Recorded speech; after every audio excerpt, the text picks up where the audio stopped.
What's up? This is Technically Correct with Tyler Bischoff. On today's show, Klint Kubiak is boring.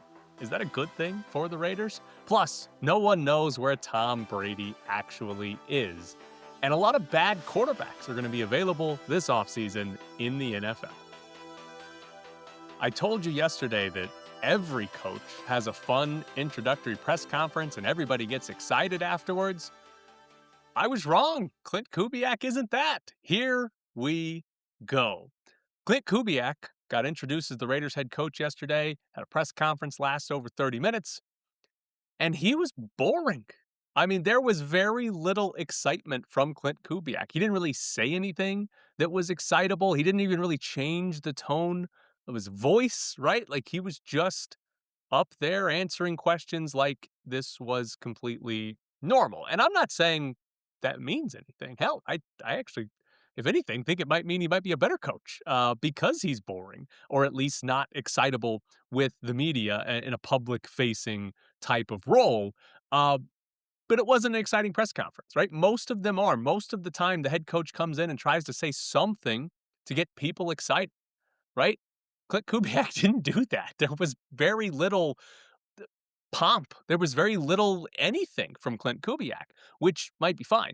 And here's what kind of stuck out to me. John Spytek, to start the press conference, he gave a quote basically trying to be like, we didn't hire Klint Kubiak because he's a great offensive mind. He said, it was less about scheme and more about the person, the humility, the work ethic. And initially, I scoffed at that, right? The general manager of a team saying he hired a head coach in the NFL because of his humility and because of the person he is and not because of the scheme, not because of how good his offense was in Seattle this year. Like, that's ridiculous. It's the NFL. But then as this press conference went on, I was like, oh, wow. Like, the humility's there. We saw that yesterday. And it's boring, right? Like, it was a boring press conference from the head coach. And it got me thinking, did they hire Klint Kubiak in part because he's boring? Were they looking for a boring coaching candidate? Was that part of the goal when they were searching for coaches after firing Pete Carroll? Because they just had a season of Pete Carroll trying to prove that a 70-year-old head coach is still young and still exciting and all of that, always talking about winning. Did the Raiders just want a head coach that wouldn't be loud, that wouldn't create any news based on what he said to the media, right? And like you look at the Raiders coaches, at least since they've been in Vegas, they're almost all these excitable personalities. Josh McDaniels, not so much, but John Gruden, absolutely. Antonio Pierce, that was the entire shtick. That was all he could do. And then Pete Carroll. So like most of the coaches they've hired in Vegas have been these excitable personalities. And Klint Kubiak is the exact opposite of that. And I kind of think that might have been the point. That might have been what they were going for. Yes, they needed somebody that was an offensive play caller and had something to point to as success.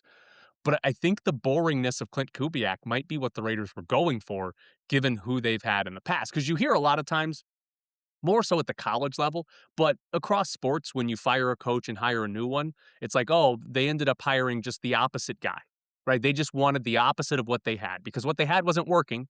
So instead of going with the experienced, longtime coach, they went with the young up-and-comer who's never had this job before, right? Instead of going with the loud, boisterous head coach, they went with the quiet, shy might not be the right word, but the quiet head coach, right? We hear that all the time. You have the offensive guy, then you get the defensive guy. You had the defense, now you get you kind of do it the opposite of what you had before. And maybe that played into why Klint Kubiak ended up getting this job. Now, couple of things from this that I enjoyed. I thought it was quite funny that Klint Kubiak was saying that they were going to have to watch a lot of tape before they decide who to take with the number one pick in the NFL draft. There was some coach speak there, probably a lie, because it's funny to hear, right? Obviously, I mean, he could say it, but obviously you're probably not going to come out and just be like, hey, we're drafting Fernando Mendoza. But it is funny to hear given that they're drafting Fernando Mendoza. Because could you imagine how funny it would be if they picked literally anybody else? Right? If they trade down, okay, we'll argue about what the compensation was. But if they pick literally anyone else, they're going to have to come out and be like, we watched the tape and we really love Ty Simpson. we're all in on Trinidad Chambliss as the quarterback. Or what might even be worse is like, we watched the tape and this Mendoza guy's a bum, so we took Ruben Bain. We just went for a different position, right? Like, it'd be funny because people would lose their minds if they did that. So I did enjoy that bit of coach speak. But Kubiak did say something that I thought was really, really interesting. And he mentioned the idea of earning the fans' trust back. Because this is a team that has not been good for a while, right? A really long time. This has not been a good organization. They don't have playoff wins. They have very few playoff appearances in over 2 decades. But the fascinating part of that is Kubiak saying, hey, we got to earn the trust back. Raiders fans are always here. Like, I know during the season when the team's really bad, like attendance in Allegiant's not always the best, but this fan base is always here. This fan base is always online loud. This fan base is around no matter how bad the team is. And honestly, it might hurt the Raiders a little bit because I think Mark Davis would realize and understand how bad they've been a lot quicker if the fan base wasn't just always here, right? If there was an actual like loss in money because the fans stopped caring because of how bad they were, it might have actually helped the Raiders recently. But the fan base is always here. And I'd argue right now, Kubiak has the trust of the fan base, right? Like they're excited about this. So I thought that was interesting because it should be the truth. It should what the success level of this organization has been. There should be, hey, we got to get the fans back. But do they? Because I think they're here, and I think if the Raiders start off like just 2-1 next year, it's going to be hell yeah, Klint Kubiak. So we'll see what the fan base trust is. But I did find that interesting. Now, the other part that I thought was quite fascinating was the lack of Tom Brady. He did get a mention during the press conference, but he was not there. Why? What's he doing that he couldn't show up for the new head coach press conference? Remember the Raiders put out a press release when they fired Pete Carroll and they said, hey, the new search is going to be controlled or John Spytek and Tom Brady are going to be in charge of the search. So Tom Brady, in charge of the search, in charge of hiring Klint Kubiak, can't be bothered to show up. Like what's going on there? Can't show up? Too difficult to get here? And what's even worse is that yesterday, Mark Davis said Klint Kubiak will report to John Spytek and Tom Brady. Again, continuing the unknown of who is actually in charge by not saying, hey, one of those guys is ahead of the other. No, they're in a dual role and Kubiak's got to answer to both of them, but not just one. And then who's actually in charge of the other one? We don't know. But he says, hey, he's going to report to Kubiak's going to report to Brady and Spytek. And then Davis also said, I'm going to read this tweet from Ryan McFadden, who covers the Raiders for ESPN. McFadden tweeted, ask Mark Davis if he expects Brady to be more involved and have a bigger presence inside the facility. Davis said, I think we'll wait and find out. So Mark Davis owns the Raiders. He's in charge. He says that Tom Brady is who Kubiak reports to. He says that Tom Brady was in charge of this coaching search. And yet Mark Davis has literally no idea if Tom Brady's going to show up more to the facility. How is Kubiak going to report to Tom Brady if Tom Brady's not around? Like, what do you mean he's going to report to a guy that doesn't show up? How does no one realize how moronic all of this sounds? The guy's in charge, but he's never around. You don't get to talk to him. Even Klint Kubiak gave us an idea that he knows Tom Brady's never around because he said Tom Brady gave him his phone number, so he will be calling Brady all of the time. You would think your boss, who you have to report to and who hired you, would be in the building. You could just walk down to his office and talk to him, right? He can do that with John Spytek, but not with Tom Brady. It's just wildly insane to me how it's just, oh, Tom Brady's in charge, but he's not here. Hey, Mark, you're the owner of this team. You going to see Tom Brady around some more this year? And Mark Davis says, I have no idea. Doesn't have a clue because Brady doesn't even show up for the introductory press conference. This is a celebration type moment, and Brady's not even there for that. So I'm never going to understand this, how it's just, yeah, Brady's in charge, but we also don't make him show up ever. So cool. Good job. It's not going to work. It's not there. They might get lucky with Fernando Mendoza the number one pick, right? Like if you get the generational quarterback, it can hide a lot of problems. We see that across the league. What are the Bills doing? They have a generational quarterback. Everything else there seems to suck. And yet they're still a legitimate contender year after year. That could be the Raiders. But just the situation with Tom Brady, it's not a good idea as an organization. Now, I do have some complaints about the actual press conference itself. First off, the Raiders brought 6 former players to the stage to sit at tables around Klint Kubiak during this press conference. If you didn't see it, the Raiders had a table in the middle where it was John Spytek, the general manager, and Klint Kubiak, the new head coach. They sat there with microphones, and then there were 2 tables on either side where 3 former Raiders players sat at each of those tables. So 6 former players just surrounding the head coach and the general manager. The obsession with, hey, the Raiders were good 30 years ago, hey, the Raiders were good 50 years ago, is wild. And to me, it took away so much from Klint Kubiak's moment. Klint Kubiak's that you're introducing the guy that you think is going to fix the franchise. And you surround him with guys from 30 years ago. Honestly, I think it's pathetic. Like, they weren't there to take questions. They didn't have anything to do with Kubiak getting hired.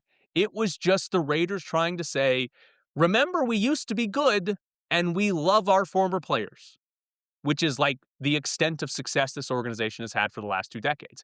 And here's the thing, though. That sort of distraction, it worked. Because multiple questions in that press conference to Kubiak were about the history of the Raiders, which is so irrelevant. Like Marcus Allen, he has nothing to do with Klint Kubiak's future. What Marcus Allen did, what the Raiders did in the 90s and the 80s and the 70s, it has nothing to do with how good Klint Kubiak is going to be as a head coach. None of his success is based on what the Raiders did 30, 40, 50 years ago, but that's what the Raiders want you to focus on. They're obsessed with it. The other problem I have with this press conference, it was about 35 minutes. It was a long press conference. But 4 different Raiders employees asked questions. 4 different employees of the team asked questions. Now, the Raiders have 2 different team reporters that basically function as like normal journalists, except they work for the team, so they can't actually do what journalism is supposed to be. They both asked questions, and then they had a former player who is included with the radio broadcast. He asked a question, and then Harry Ruiz, who is the play-by-play radio voice in Spanish for the Raiders. Love Harry. Harry's great. Hi, Harry. But all 4 of them asked questions, and this is one of the more concerning parts about sports media is the infiltration into the media by people that are employed by the team.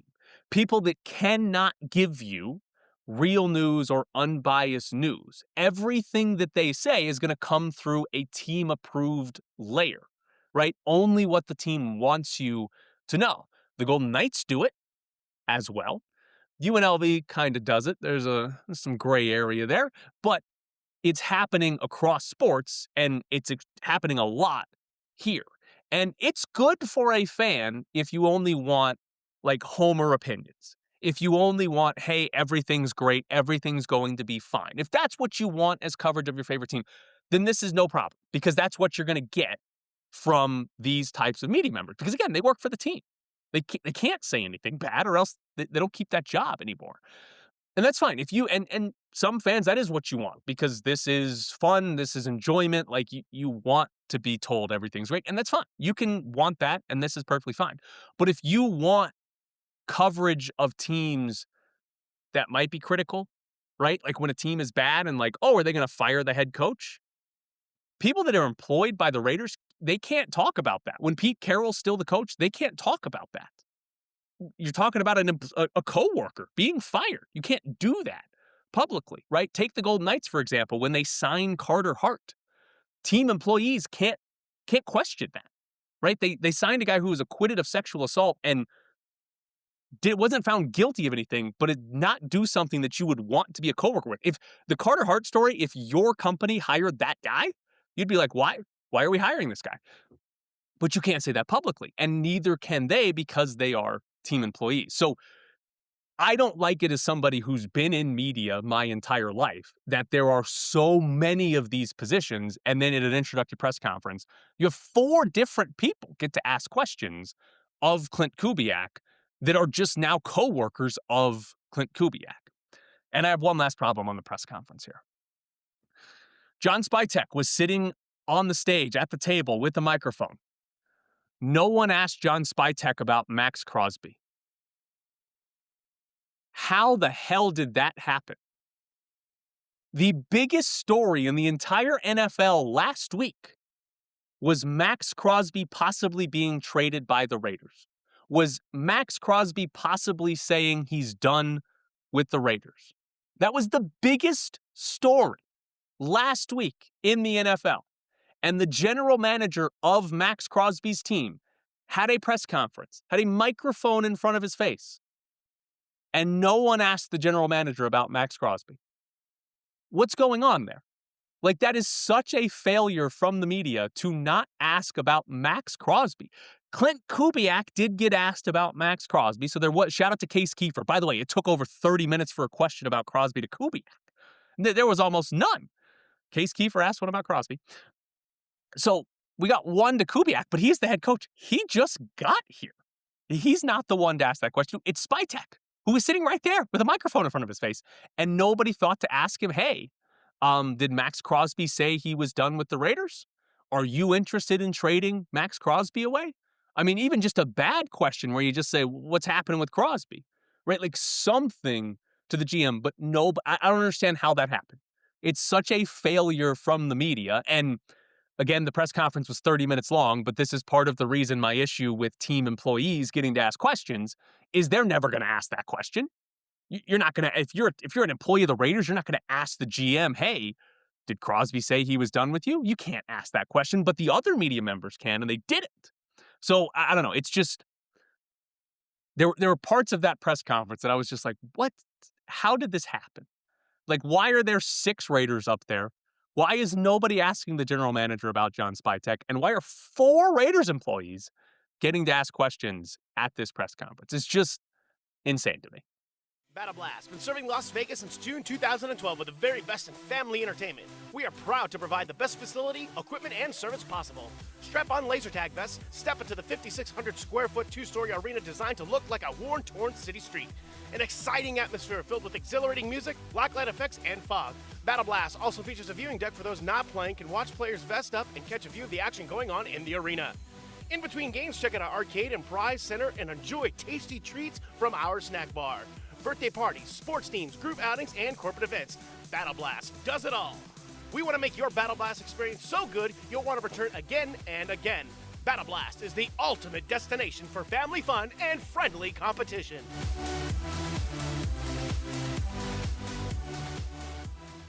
Technically Correct is brought to you by Battle Blast Las Vegas, the best laser tag in Vegas. Battle Blast is the perfect spot for your next event.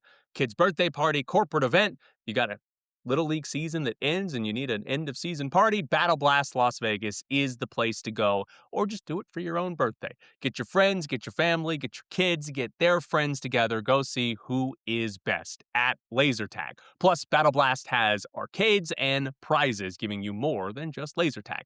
Battle Blast Las Vegas, located at 8125 West Sahara Avenue, your next stop for fun in Vegas. Fernando Mendoza is not going to throw at the Combine. He is, according to Field Yates, going to throw at Indiana's Pro Day. So there's going to be a whole bunch of NFL scouts and maybe front office people that go to Bloomington, Indiana to watch Fernando Mendoza throw at a Pro Day.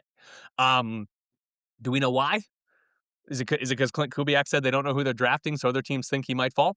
But this is one of the dumber things, right? The NFL has this entire event for draft prospects to go and do drills, for NFL teams to get data on, and then players just don't do them, right? And I'm not saying like they should force the players to do it, but it's just one of the dumber things that happens every single year where it's like, oh, all the names you know going to the Combine, none of them are going to do any of the drills at the Combine.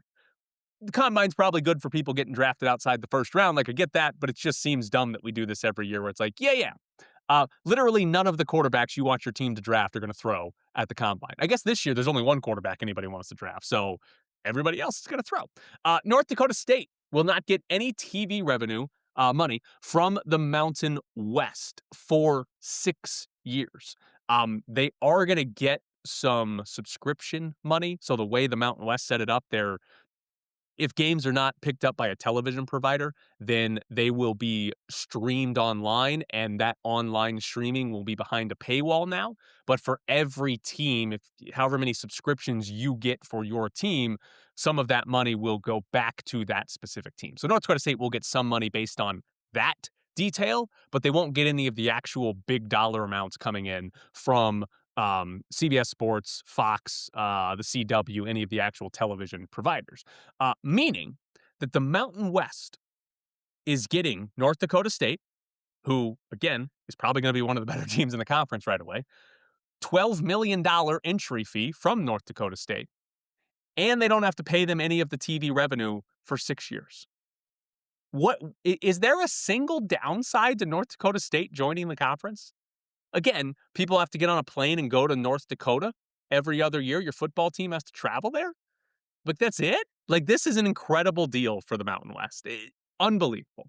Also, North Dakota State is reportedly going to appeal the NCAA so that they can be eligible for the postseason immediately. So, if you listened to yesterday's show, thank you. But North Dakota State, as a new member of the FBS, has to sit out 2 years of postseason play. So they play all the regular season, but then they're not eligible to go to the college football playoff or a bowl game or the Mountain West championship game. Well, they are going to appeal that and try to get eligible right away. There's a story at CBS Sports about this where they basically were just like, hey, North Dakota State's argument is that that's an outdated rule. It doesn't need to be in place anymore, and it shouldn't apply to us.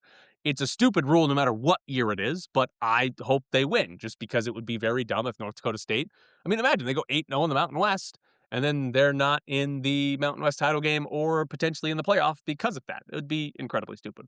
In the Olympics, the U.S. women's hockey team beat Canada 5-0. Not a medal round game yet, but that was a beatdown. Like 5-0 is indicative of how uncompetitive Canada was against the United States. Like, that's insane. And so the U.S. has now beaten Finland, Switzerland, Canada, and Czechia by a combined score of 20-1. They scored 5 goals in every game. Czechia is the only team that scored against the U.S. Are we that much better than Canada at hockey now? Like, I know the gap after U.S. and Canada is supposed to be big, but is the gap from us to Canada just as big as it is for these other countries? The current scores say they are. I was surprised at how non-competitive that game was. I mean, Canada didn't. They had like 4 shots in the first period of that game, and it was 2-0. So that was shocking. How much better? I know Canada's captain didn't play, but one player's not making that big of a difference in that game. Our soon-to-be Las Vegas A's signed Aaron Savali to a 1-year deal worth $6 million, incentives up to $1.5 million, according to Jeff Passan. Savali, starting pitcher, who was on 3 different teams last year and had a combined 4.85 ERA. Interestingly, he was excellent at the start of his career in Cleveland, but he's not been nearly as good since then, and he's played on quite a few different teams now. I'm assuming he's going to be sort of a back-end option of the rotation for the A's. I do wonder how good he'll be in Sacramento, right? It's a fair question for any pitcher, but he didn't have a great year last year, ended up on 3 different teams. His ERA was almost 5. Last year, Sacramento was the second most friendly hitters park.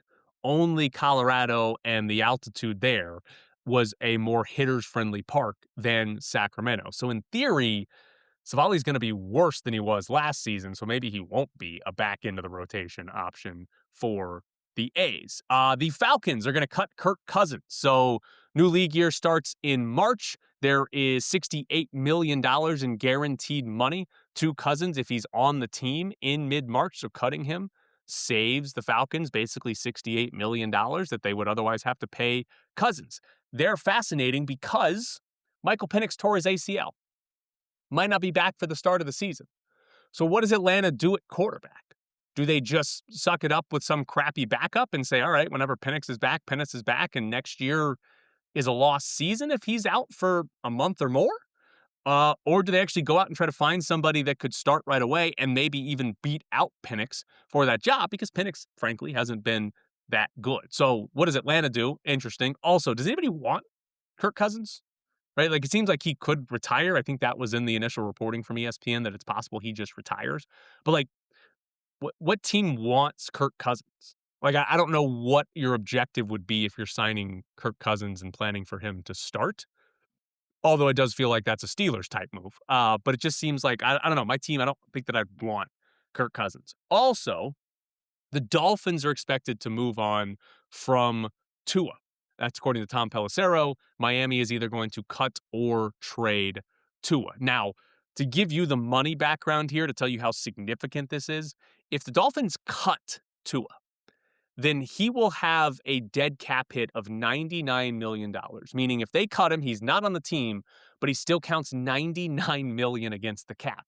They can spread that over 2 years where it's effectively $67 million and then $32 million over the next 2 seasons as opposed to 99 in one. But are they really going to eat that much in dead cap? Like, that seems insane. Even if you split it up, that seems wild to have 99 million over 2 years in dead cap numbers. If they trade him, the dead cap hit is 45 million over 1 season. You can't spread that one out. But that's less than the 67 million for this upcoming season, and it's obviously less than 99 million. So they're incentivized to trade him. Like, they're going to save significant cap space, probably over 2 years, if they trade him. And I still believe the Raiders should go and trade for Tua. I absolutely think that. Take on the cap hit and take a draft pick that Miami is sending you. The Raiders need draft picks. They need young assets for their rebuild. The Raiders also have plenty of cap space. And, important here, the Raiders are not trying to win now. Probably not next season either, which would be the 2 years that Tua would be on the roster, and then you could get rid of him for nothing.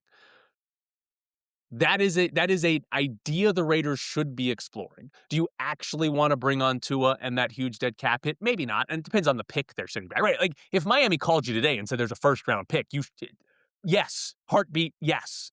But, like, it's not going to be a first. It's not going to be a second either. But, like, if they offered a third-round pick to take on Tua, I think I'm doing it, right? If it's a 6th or a 7th, probably not. But if it's a third-round pick, if I draft well, I can get a legitimate player in the 3rd round, right? That's not crazy to think you're going to get a good player in round 3. So that's a type of move the Raiders should be interested in. And here's the key. You don't ever have to play Tua, right? You draft Fernando Mendoza. He's your starter. Tua can be your backup. But that's just like, that's the type of move the Raiders should be trying to do because they're in a spot where they're not saying we're going to try to win all of our games this season. They're in a spot where it's about building up Kubiak and Mendoza and seeing how good they are together and building the rest of the roster so that in 2028, they are really good. And so if you can get a draft pick and get a 3rd round pick and maybe a hit on that, and now you've got another player, another asset for 2028, and you just had to take on the cap hit of Tua, they should be considering making moves like that. It would be a very, very helpful move. But we'll see what happens with Tua. I can't imagine somebody's going to trade for him to make him their starter. So what does a trade actually look like? I think the Dolphins would have to give up picks to move him. So I don't know what happens there. It feels like if they're committed to not having him, they're going to have to cut him. And that just seems insane with the dead cap hit number. Technically Correct and Bischoff's Briefs is brought to you by Battle Blast Las Vegas, the best laser tag in Las Vegas. Host your next birthday party at Battle Blast. Book the party package and you'll get a private party room, a dedicated host, pizza, soda, arcade tokens, and laser tag. Plus, you can add on a game for adults. Kids are playing, you're like, that looks like fun. I want to go play. You can have a game just for adults after the kids are done, or you can just book it for your own birthday. It's Battle Blast Las Vegas, located at 8125 West Sahara Avenue, your next stop for fun in Vegas.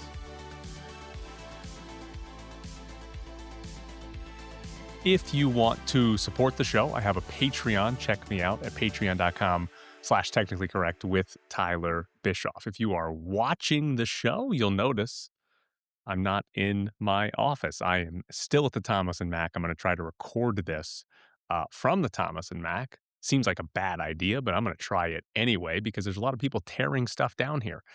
If you're listening, hopefully you can't tell. Hopefully the audio editing is good enough that you have no idea that I'm not recording this in my office. But UNLV won. They beat San Jose State. They didn't blow this game late, which means I get to take a victory lap. I told you yesterday, if UNLV had a lead the final 2.5 minutes, they wouldn't lose it. And they didn't. Couple of keys. Nobody fouled out of the game for UNLV. So Josh Pastner got to play whatever lineup he wanted. He wasn't left to just play the last 5 guys on the bench. Dre Gibbs-Lawhorn, Kamani Hamilton, Tyron Jones, their 3 best players were all on the floor for the final couple of minutes as they held on to their lead. Also important, San Jose State missed some shots. They missed 3 of their last 4 shots in the final 2.5 minutes. They airballed 2 of them, right? Fresno State, Grand Canyon combined to miss 1 total shot in the final 2.5 minutes. So the opponent was not perfect like the previous 2 opponents were. San Jose State was kind of the opposite of perfect. And maybe more importantly, UNLV didn't have a single turnover in the final 2.5 minutes. If you remember, they were turning it over on 35% of their possessions in those previous 2 games. When they were blowing those leads, there were a ton of turnovers. They did not have those turnovers. Instead, we got Walter Brown hitting a fadeaway jump shot to basically seal the game. So UNLV played better down the stretch. A lot of that's opponent related, but it's also because they got to play their better players. They were playing a worse opponent and they got to have a better lineup on the floor because nobody fouled out of this game, which is the key. UNLV, it took UNLV, they went to 2 media timeouts. We were 8 minutes into the game and they had not committed a foul. It was genuinely impressive. This team was not going to have anybody foul out of the game because I went back and looked. It was 6 straight games where a UNLV player had fouled out. And in those 6, there were 12 different guys not different guys, but 12 different instances where a player did foul out of the game. Like the fouling out has been insane recently, and it didn't happen tonight. And that's a big reason why they were able to close it out because they just got to play their best players. Now, one of the more interesting parts of this game where I think we talk a lot about like, oh, coaching's not very good, but then what about the coaching is not good or is good? And I think one thing we saw from Pastner, one adjustment that helped UNLV was he basically played the entire second half without a center. They played the first roughly 3 minutes with Emmanuel Stephan in, subbed him out. Stephan never came back in, and Jacob Benarbi never came into the game in the second half. So they did not play with a center for essentially the entire second half. After the game, Josh Pastner said that was because of San Jose State's 3-point shooting, and he wanted to get smaller so they could defend that. Before taking Stephan out early in the second half, San Jose State made 8 of 16 threes. After that, they made just 3 of 8 from 3. Now, 3 of 8 is still like a good percentage, but the volume got much, much smaller in the final 17 minutes of the game.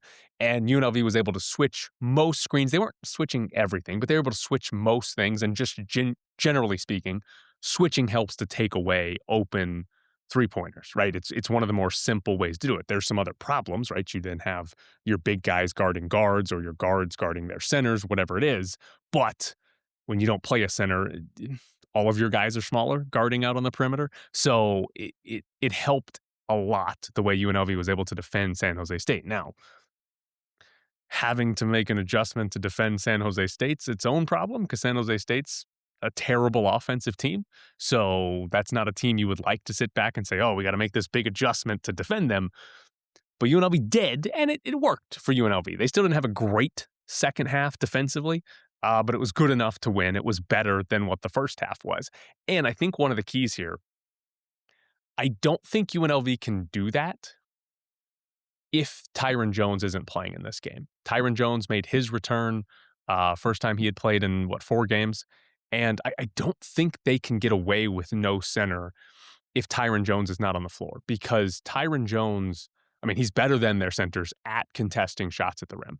He defensively makes such a big difference on what UNLV allows at the rim because guys get their shots blocked or just get their shots altered. There was a play in the first half of this game where I can't remember who it was for San Jose State, but I mean, he got a step on Tyron Jones. It was a bad closeout by Tyron Jones. He's giving up a drive into the lane, But Tyron Jones is still athletic enough, quick enough, and can jump with long arms that he affects the shot, forces a missed layup. He didn't block it, but he forced a wild layup despite getting beat on the play. And that's what he's able to do better than anybody else on this roster. It makes such a big difference. So I don't know if Pastner can really use that adjustment effectively if there's no Tyron Jones. And he loves to talk about injuries and he won't outright say it's an excuse, but he brings them up enough that it sounds like an excuse. This is part of why the injuries matter. It limits what you're able to do, the things you're able to change as a coach when you don't have somebody. And Tyron Jones is, I mean, Dre Gibbs-Lawhorn's their most important player. Tyron Jones is second most important on this team. And they did a fine job. The other thing was they did a fine job rebounding without a center on the floor because that's probably the big concern there. San Jose State's a bad rebounding team anyway, so it shouldn't have been a problem. And they just did an okay job, but it was good enough, again, to actually work. Now, Tyron Jones comes back, and he's great on the defensive end. That's where he makes a huge impact. But on the offensive end, he had 13 points, and it was 6 of 8 shooting. And what I thought was, like, funny, like almost like San Jose State forgot, is they're playing a zone, and Tyron Jones just hangs out on the baseline in the dunker spot. And I think it was 3 times in this game, they leave Tyron Jones to help, and he just gets a dump-off pass for a free dunk. It's like he's the most perfect player for the dunker spot, and San Jose State was like, yeah, that really tall guy that jumps high and dunks, yeah, we're just going to leave him alone over there. So he was effective in beating that San Jose State zone and made them play man for pretty much the last, I want to say, 10 minutes of this game.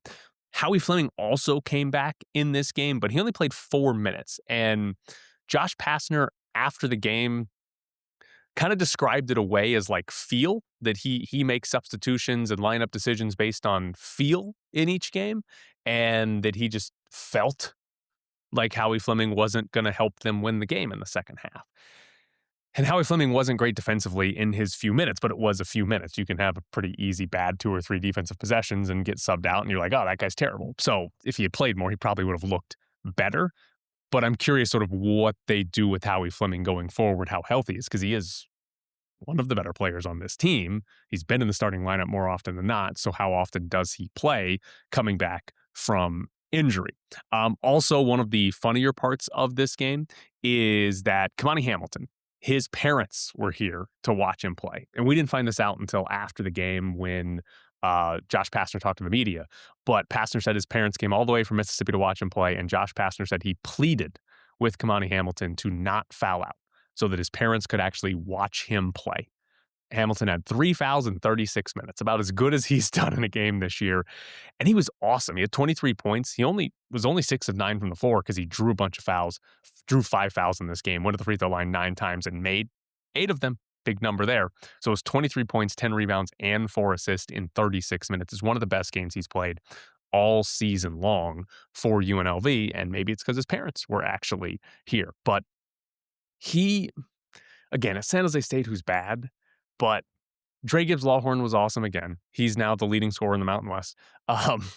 Dre Gibbs-Lawhorn was awesome again. If Kamani Hamilton scores like that, they've got a legitimately good, like, 1-2 offensive punch, because Kamani Hamilton was creating his own shots, right? He was attacking mismatches, attacking closeouts, and getting to the paint and drawing a bunch of fouls. Like, he was really, really good. And, like, they, in theory, have 2 guys that can do that. Their offense should be fine. Like, their shooting's not there. I mean, it's been fine, but the shooting's not great overall. At least the depth of guys they have to shoot, but, like, they can score. Dre Gibbs-Lawhorn's been really good, really consistent too, and Kamani Hamilton, if he can do that, they should be really good offensively. It's the other end of the floor that they're not very good. Now, last thing on this, and by the way, if you're watching, I am sitting in the media section as people are coming to pick up trash, but the crowd was bad for this game. Last home game, Grand Canyon was here. They had a student section. It was on a Saturday. It wasn't 8 o'clock on a Tuesday. That probably helps too. But the atmosphere was really good for the Grand Canyon game. And then this was one of the worst ones of the season, right? It was 8 o'clock Tuesday night against a terrible team that nobody's interested in watching. And UNLV's also not very good. It's understandable. I'm not sitting here saying like, oh, UNLV fans need to show up, but it's a bad environment, right? We just saw what a good environment, a decent environment was when Grand Canyon was here. And now we see a bad one. And this is when it's kind of like, oh, this kind of sucks, right? Like, I like talking about, oh, Pastner went to a no center lineup. I like talking about, oh, Kamani Hamilton and Dre Gibbs-Lawhorn can make this offense really good. I like talking about what Tyron Jones can do defensively. They ran a play. I might break it down if I get around to it. They ran a play like 4 or 5 times in the second half that they scored off of, like all but once. I like talking about that stuff, but none of it matters because the team's not very good, and there's not a fan base that cares about it right now because the team's not good. If the team was good, there'd be a lot of people that care about that stuff. But it just that's part of what sucks. And then you experience this game, and it's college basketball. It's supposed to be fun, and it's kind of dead. It's kind of like, okay. And last update on this. Shout out to Arnold, who listens to the show, who forwarded this to me. But UNLV is not going to tarp off the upper deck. I assume if you took the fan survey, you know this already, but they are not going to tarp off the upper deck. They're going to leave it open. They cited ADA accessibility as a big reason why they need to keep it open, but also said that in the fan surveys, fans did not want to tarp off the upper deck. So they're leaving it open. If you got seats up there, congratulations, you'll get to keep using those seats. But they are going to go ahead with other changes. Now, I read the email. It didn't really say when. I assume next season, but I guess it's possible now that this home game's over and they have a couple of road games that they could do it for the rest of this year. But they are planning to move the band. The band is behind one basket. Oh, this is going to be terrible if you're watching. It's even worse if you're on the podcast, but I'm going to take the camera and try to show you. The band is usually behind that basket. They're going to move them down to this basket. Oh, it's going to be great. That basket's where the student section is. They're also going to move the benches. They're just going to switch which team's at which bench. UNLV is going to go to the opposite bench so that the visiting bench is by the student section. Now, I said this last time. It doesn't matter. There is no student section. There actually were 10 people cheering. They had a coordinated chant at one point. It's one of the best student sections of the year. But there is no student section, right? In theory, when the team's good, there'll be a student section and maybe it'll matter. But there's not a student section. So it doesn't matter that you put the visitors bench by the student section because they don't exist, right? So they're going to make those changes. How much does that actually matter? Not at all. But the upper deck will not get a tarp. Here you go. You can get a look at the upper deck over here too. The upper deck will not get a tarp. They will leave it open. But that's it for Technically Correct. I'm Tyler Bischoff. Thanks for tuning in.